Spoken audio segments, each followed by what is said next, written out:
আমি এখন আমাদের যে নাদিমকে বললাম, নাদিম আর ওই যে আশরাফ, ওদেরকে বলছি আমার জন্য একটা ফোল্ডিং টেবিল রাখো, আমি যখন আসি পারলে একটু হল রুমে একটা টেবিল দিও, দুটা চেয়ার দিও, আমি এখানে বসবো। ঠিক আছে? কারণ বসা ইম্পর্টেন্ট। আপনি দেখবেন যে অনেকে এই যে মতিঝিলে দেখবেন ছোট ছোট টেবিল নিয়ে বসে আছে, তারা লক্ষ লক্ষ টাকা ইনকাম করে, পার ডেও লক্ষ লক্ষ টাকা ইনকাম করে। ঠিক আছে? আবার অনেকে দেখবেন অনেক বড় বড় গদি নিয়ে বসে আছে, মাসে 30,000 টাকা স্যালারি। এখন আপনার কাছে ইম্পর্টেন্ট কোনটা বলেন তো? হ্যাঁ, টাকা। গদি দিয়ে কি করবো? ঠিক আছে?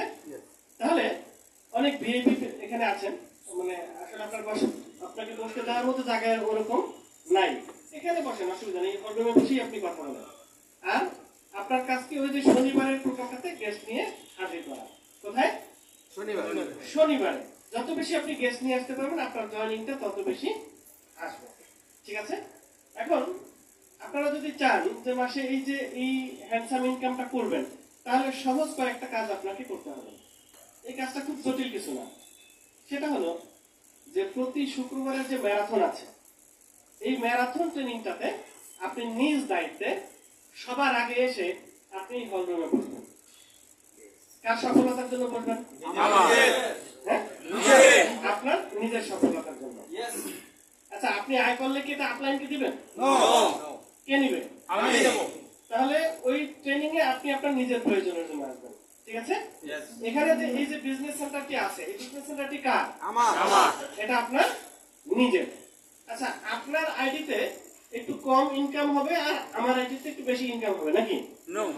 মানে আমার আইডিটা একটু আলাদা? আমার আইডিও যা, আপনার আইডি একই। আমারটাও প্ল্যাটিনাম, আপনারটাও কি প্ল্যাটিনাম। তাহলে সবারই কিন্তু একই রকম ইনকাম করার সুযোগ রয়েছে, শুধু ডিপেন্ড করতেছে আপনার উপরে, আপনি কি রকম চান। তাই আপনি যদি ভালো আয় করতে চান, দ্রুত করতে চান, তাহলে এখন থেকে আগামী 1 বছর আপনাকে একটা কাজ করতে হবে। পাবেন কিনা? পাবেন? আগামী 1 বছর আপনাকে একটু আনসোশ্যাল হয়ে যেতে হবে। কেমন একটা কথা না বলেন তো? হ্যাঁ, অসামাজিক। আমার এক ভাই আছে, ক্লোজ খুব বন্ধুর মতোই, উনি আপনার একটা ব্যাংকের ভাইস প্রেসিডেন্ট। তো উনি আমার সাথে বলতেছিল, রুবেল ভাই,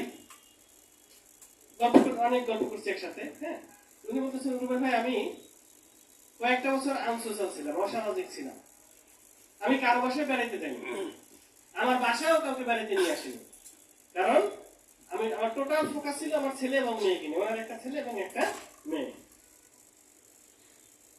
এখন সে নিজে কলেজে নিয়ে গেছে, নিজে স্কুলে নিয়ে গেছে। ছেলেটা হলো বুয়েট থেকে পাস করছে, খুব ভালো রেজাল্ট এবং অনেক বড় মাপের চাকরি পেয়েছে। এবং তার মেয়েটা মেডিকেল থেকে পাস করে এখন স্কোয়ারে বসে, ধানমন্ডি স্কোয়ারে বসে। ঠিক আছে? তাহলে মেয়ে কি ডাক্তার, ছেলে কি ইঞ্জিনিয়ার। এখন আত্মীয় স্বজন, বন্ধু বান্ধব যারা আছে, সবাই ওনাকে সবচেয়ে বেশি ভ্যালু দেয়। ঠিক আছে? এখন উনি কি সামাজিক হয়ে গেছে। এখন অন্য যারা মানে সামাজিক ছিল, তার চেয়েও বেশি এখন ভ্যালু কার বেশি? ওনার। কিন্তু উনি কিছুটা সময়ের জন্য অসামাজিক হয়ে গিয়েছিল। এখন আত্মীয় স্বজন সবাই যে কোনো কাজে আগে ওনাকে ডাকে। ঠিক আছে? ওই ভদ্রলোক অবশ্য আমাদের সাথে ব্যবসাটা শুরু করবে। ঠিক আছে? হয়তো আগামী সপ্তাহ নাগাদই শুরু করবে। আমি এজন্যই বললাম যে আগামী 1 বছর আপনি একটু আনসোশ্যাল হয়ে যাবেন। কিরকম? আগামী 1 বছর শুক্রবারে অনেকেরই বিয়ের অনুষ্ঠানের দাওয়াত করতে পারে। বিশেষ করে শুক্র, শনি এইসব দিনেই কিন্তু একটু এইসব অনুষ্ঠান হয়, জন্মদিন বা কারো বা ম্যারেজ ডে। আপনি আগামী 1 বছর এই বিয়ের অনুষ্ঠান, আপনি ওই যে জন্মদিন, হ্যাঁ, মানে এরকম যত কাজ আছে সবকিছু বাদ দিয়ে আপনার কাজ হলো, ঝড় হোক, বৃষ্টি হোক, বন্যা হোক, সবকিছু উল্টায় পাল্টায় যাক, কিন্তু এই ম্যারাথনে আপনার আশা মিস হবে না। এই কাজটা আপনি পারবেন কিনা? পারবেন? যে যে পারবেন সে দেখবেন আগামী 1 বছরের মাথায় আপনার অজান্তেই আপনি দেখবেন ভালো ইনকামে পৌঁছে গেছে।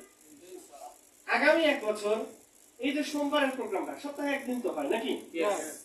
ঝড় হোক, বৃষ্টি হোক, বন্যা হোক, ওই ধরনের অনুষ্ঠান হোক, যাই হোক, আপনাকে কেউই কোথাও নিতে পারবে না। আপনি সোজা কোথায় চলে আসবেন?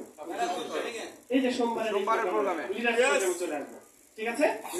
এবং আগামী 1 বছর আপনার কাজ হলো শনিবারে, শনিবারটা আমি সবচেয়ে বেশি ইম্পর্টেন্ট। শনিবার তো কোনোভাবেই মিস করা যাবে না।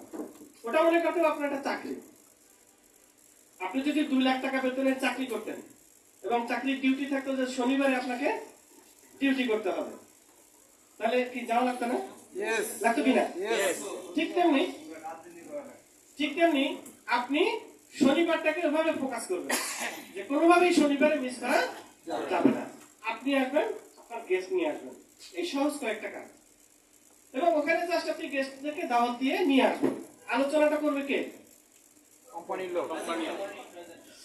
রাজু ভাই বা অন্য আকাশ ভাই বা অন্য কোনো সিনিয়র কেউ হতে পারে, বা যে ডাক্তার সাহেব আলোচনা করবে। আলোচনা করলো ওনারা, বুঝে শুনে সিদ্ধান্ত নিল ওই ভদ্রলোক নিজেই। তাহলে আপনার কাজ কি? এটা কি খুব কঠিন কাজ? সহজ একটা কাজ। এই সহজ কাজটুকু কি আমরা করতে পারবো? তাহলে ভালো ইনকাম করা সম্ভব। আমরা কি সবাই ভালো আয় করতে চাই কিনা? ফার্স্ট কাজ হলো ভালো আয় করা। এটা খুব বেশি ইম্পর্টেন্ট। তা না হলে আপনার ছেলেও বড় হয়ে পরে বলে যে আমার বাবা একটা বাদামিয়া ছিল, আমাদের জন্য আসলে কিছু করতে, ছেলেও আপনাকে ব্লেম দিচ্ছে। আপনার ওয়াইফও কি করতেছে? হ্যাঁ, দেখছো অমুকের হাজবেন্ড কত সুন্দর আয় করে, আমার হাজবেন্ড বাদামিয়া। ঠিক আছে? আচ্ছা, আবার অনেক বোনেরা আছেন, বোনেরা ইনকাম না করতে এই দেশের প্রেক্ষাপটে ইনকাম না করতে ওনাদের মধ্যে একটা অভ্যাস হয়ে গেছে, মেয়েরা মনে ইনকাম করতে পারে না। ঠিক আছে? আসলে মেয়েরাও তো মানুষ নাকি? অন্যান্য দেশে ছেলে মেয়ে কোনো ভেদাভেদ নাই, সবাই মিলেমিশে কাজ করে। আমরা এখানে যারা আছি আমরা সবাই কলিগ, আমরা সবাই ভাই বোনের মতো, আমরা মিলেমিশে কাজ করব। ঠিক আছে? একজন আরেকজনের সাথে একটু বসে বেশিক্ষণ কাউন্সিলিং করতেছে, গল্প করতেছে, আমার আরেকজনের ভাইবার দেখবেন যে একটু কথা বলতেছে। এভাবে চিন্তা করলে দেশ ডেভেলপ করতে পারবে না, টিম ডেভেলপ করতে পারবে না, কোম্পানি ডেভেলপ করতে পারবে না। সে তার কলিগ। ঠিক আছে? এভাবে চিন্তা করলে আমাদের পুরো দেশকে চেঞ্জ করতে হবে। ঠিক আছে? আমরা যদি না জাগি মা কেমন সকাল হবে? সে আপনার বোন। ঠিক আছে? এখন তাহলে একটা অনেক মেয়েরা কিভাবে সংকোচ বোধ করে যে আমরা মনে ইনকাম করতে পারি না। আসলে আপনিও পারবেন, আপনিও মানুষ, আপনিও শিক্ষিত, আপনার দ্বারাও করা সম্ভব। আচ্ছা, আপনার টিমে যদি ওই যে এক সাইডে মনে করেন রাজু ভাইয়ের মতো লোক হয়ে যায়, আর এক সাইডে যদি মনে করেন দীপু ভাইয়ের মতো 2-4 জন হয়ে যায়, তাহলে কি আপনার ইনকাম হবে না? বন্ধ করা যাবে? যাবে না, তাই না? এখন ওই যে মেয়েদের যে একটা সংকোচ কাজ করে, ওনারা কি করে যে ইনকাম আসে না বিদায়, তখন ওই যে হাজবেন্ডের পকেট প্যান্ট ধুইতে গিয়ে দেখা গেল 100 টাকা পাইছে। আচ্ছা না?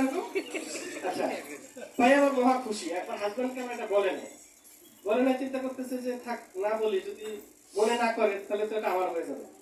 তো রাত্রবেলা হাজবেন্ড যখন বাসায় আসছে, আসার পরে আমার ওটার কথা মনে করতেছে না। আবার যদি কারেন্ট না থাকে তখন একটু ফ্যান টান টাকা দিয়ে বাতাস টাতাস করতেছে, হ্যাঁ, কারণ ওইটা যাতে ভুলে যায়। ঠিক আছে? মোটামুটি রাত যখন 11টা বা 12টা পার হয়ে গেছে, দেখছে না ওই 500 টাকার কথা তো মনে করে না, তাহলে টাকাটা কার? কতক্ষণে টাকাটা কার হয়ে গেছে? আমার। ঠিক আছে? আচ্ছা, এই যে ছোট মানসিকতা, হ্যাঁ, তারপর দেখবেন এই যে এইটা বিক্রি করে, পেপার বিক্রি করে আস্তে আস্তে করে তারা টাকাটা সঞ্চয় করে। হ্যাঁ, মানসিকতা কি হয়ে গেছে? ছোট হয়ে গেছে। কিন্তু যদি আপনি একটা ভালো আয় করতে পারেন, যদি আপনার জন্য একটা অপরচুনিটি থাকে, ঠিক আছে, দেখেন এখানে সবকিছু ঠিক রেখেই আপনি আপনার গৃহিণীকে ঠিক রেখেই, আপনার পেশাকে ঠিক রেখেই আপনি কিন্তু দারুণ আয় করতে পারতেছেন।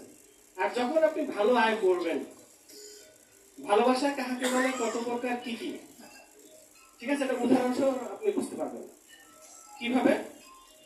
সেটা হলো যে এখন আপনি হাজবেন্ডকে, অনেক মেয়েরাই আছে যে যেহেতু হাজবেন্ড আয় করে, তাই হাজবেন্ড, শাশুড়ি, শ্বশুর এদের মন জুগিয়ে চলা লাগে নাকি? কারণ আপনার কি নাই? ইনকাম নাই, আয় নাই। ঠিক আছে?